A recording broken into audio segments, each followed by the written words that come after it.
it's a very plastic plant. What do I mean by plastic plants? Cannabis have a plasticity to adapt to different environments and different conditions in these kind of environments. Like can be very dry tolerant, can be also fossil fuels like diesel to warm up these facilities, these huge facilities with fossil fuel generators. So there is a lot of concerns in their environmental aspect of the cannabis production. And it's also related with the first interesting social fact about cannabis, related also with politics, is what can we do just because about our color difference? So this is very problematic. So in other words, you're saying even in relation to how cannabis is managed or addressing some of these things, that there is some kind of differentiated treatment between like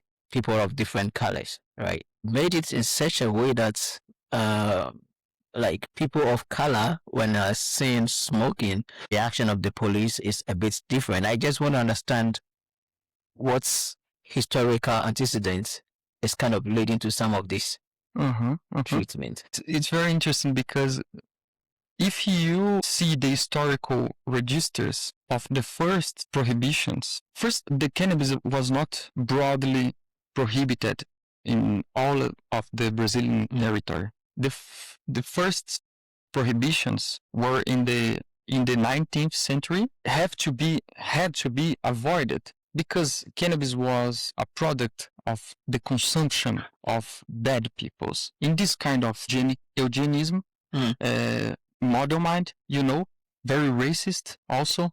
The medical society was publishing like articles saying this kind of things, that it's a question of... I mean, in many African countries, it is also prohibited. I'm from Ghana, right? It is prohibited, but it is consumed also by a lot of people. The prohibition never stopped the cannabis consumption. Yeah, it never stops. And points you made, that's like... And what you comment about the African context, it's very interesting because we need information, good information, to change this kind of bad perspective of a plant that have a lot of different positive potentials.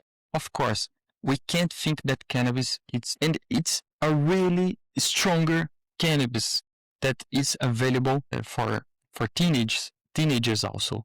But of course, if the country don't have a formal regulation, a formal law and distinction about cannabis, people will receive misinformation and disinformation. Discussing further. Yes, on this. It will be a pleasure. Yeah, and thank you for being here. This is Hoops from Africa, and we are glad you came to share this with us. Thank you so much for having me. Yes, thank you for coming. All right, thank you. Yeah.